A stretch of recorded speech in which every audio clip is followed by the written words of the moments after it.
Mayoral Memo with Matthew Dickerson from Dubbo Regional Council.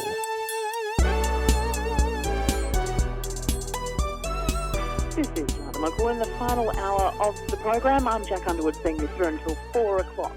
Now, last week on Friday, the Minister for Energy, Penny Sharper, was in the region and announced some funding for the Central West Arana Renewable Energy Zone.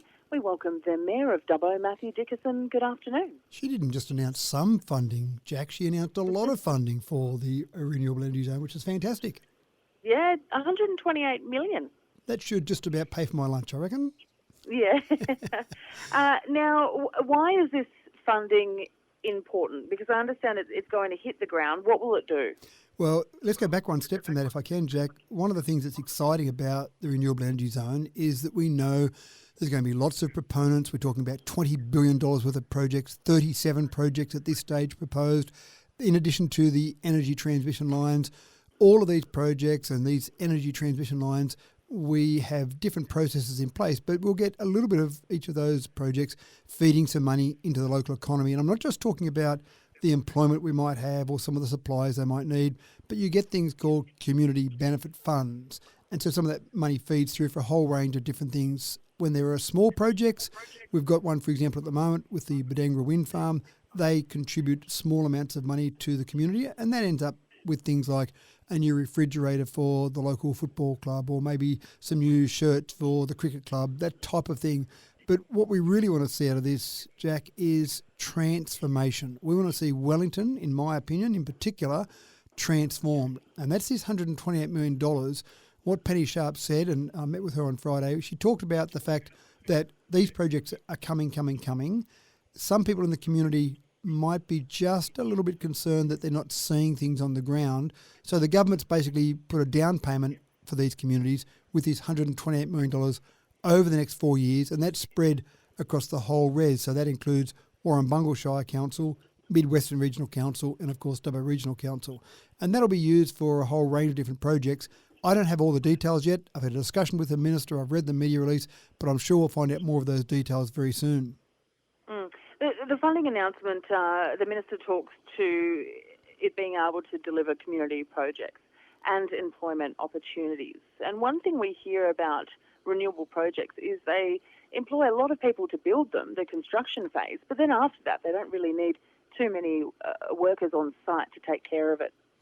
That's the pleasant challenge that we have, and the challenge I'm happy to take up, Jack, is that you're spot on. There'll be lots of people used in construction. Now, keep in mind, 37 projects. I think we'll see construction happening for the next 15 years around this area. But if we're clever with these projects, if we take advantage of this opportunity, we will be able to work out other ways. And so one of the concepts that I've certainly talked about is a thing called a REACT, call it what you like, but a Renewables Education and Activity Centre. Maybe we put some training in there as well, but an idea of some type of visitor centre, just like Parks, the telescope there has a visitor centre, the Cooma Discovery Centre with the Snowy Hydro Scheme. Imagine some type of visitor centre around the Wellington area where people can come and learn about renewables. Maybe they can do some training for some of the work they'll need to do there, school kids, groups, that type of thing. Take Parks, for example, 100,000 visitors go through the Parks telescope each year. That would be transformational for Wellington. So rather than just some footy shirts in the community, which is great on its own, but what can we do to leave that lasting legacy? So when all the construction's finished, we've made a real difference in the Wellington community. The zone involves the construction of twin double-circuit 500 kilovolt transmission lines and associated infrastructure to connect it to the national electricity market. What's been the mood or the feedback in regards to those high-voltage transmission lines, taking into account that there is a parliamentary inquiry looking into this at the moment? So the where we are positioned in terms of our local government area, we're probably at the end of that transmission line construction. So the mood in general around the Badengra, Wellington area, around the Dubbo Regional Council, LGA, is very positive for the renewable energy zone. Mind you, those transmission lines are not being built through the middle of many farms in this area. I think where you're getting a little bit more angst from some community members is towards, well, as you go from here across to the coast, across to Newcastle or across Mayoral, etc., some of those areas where you've got farms where new transmission lines are going to be built, that's where some of those farmers have some concerns around some of those builds. And again, I think there's a process there that's got to be worked through. And I think the bottom line is, whenever I've talked to any of those people, not that I'm in a position to be telling them anything because they're outside my local government area, but the reality is it's going to happen. We need to have power. We need to have electricity. We will be providing, once this construction is finished, Jac, this area will provide 42% of the power for the entire state. Now, we don't use 42% of the power, so it's got to get somewhere else. So these projects are going to happen. So I suppose my advice to some of these farmers in these areas is you can try and stop it. I don't know you're going to be successful, or try and take advantage of it.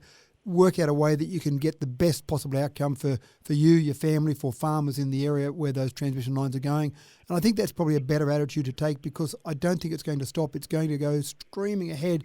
And when you see $128 million invested in this area, that tells me the government is absolutely committed to this. The proponents that are taking up residence in the zone, so the renewable companies, are they Australian companies? A whole range. As I said, there's 37 projects. I met with the CEO of Squadron Energy just last week. So Squadron Energy is obviously an Australian-owned company. Iberdrola, they've already got an existing wind farm there. They're a Spanish multinational. Tilt Renewables, Australian. ACEN, Philippines. Lightsource, BP, British. Marbles, Australian. Acciona is Spanish. It's pretty hard to find any industry in Australia at the moment that doesn't have some sort of overseas influence. Even coal mines, it's our coal, but often it's being mined by coal mining companies from overseas. So it's pretty hard not to find some international influence. So yes, some of those certainly would have some international influence. And I suppose that's the main thing. We've got to make sure that we get local benefits. If this money that's being generated is going overseas, well, let's make sure we get some local benefits first. Yeah, so you don't hold a view on profits from these companies going offshore? Ideally, it would be much better if all that money stayed onshore, if it all stayed in Australia. But again, I think the reality of the global market we have now, if we want to get some investment, some serious investment in some of these projects, I don't think it's realistic to say that we'll be able to just block it off and have only Australian companies invest, because we need the investment. We need to ramp up the investment. Again, the bottom line is we need the power, and these coal-fired power stations are pretty much end of life or getting close to end of life, so we need an alternative. Well, $128 million as a down payment. Will that reach communities straight away? Has that been released already? Well, this is the interesting part. I don't know all the details. I have details about what it can be used for around public infrastructure upgrades and housing accommodation.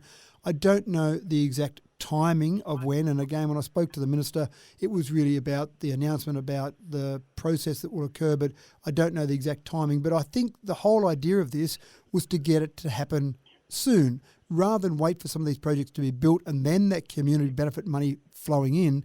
The idea is to start rolling this out as soon as possible. I'll have further discussions with the minister, because the sooner we can get some of this money hitting the ground, the better that is for our community, and also the better it is for the government, because people will be on side and see the benefits of having these projects in our region. We are out of time, but thank you very much for joining us on the program. Always my pleasure, Jac. See you later. Bye. Bye.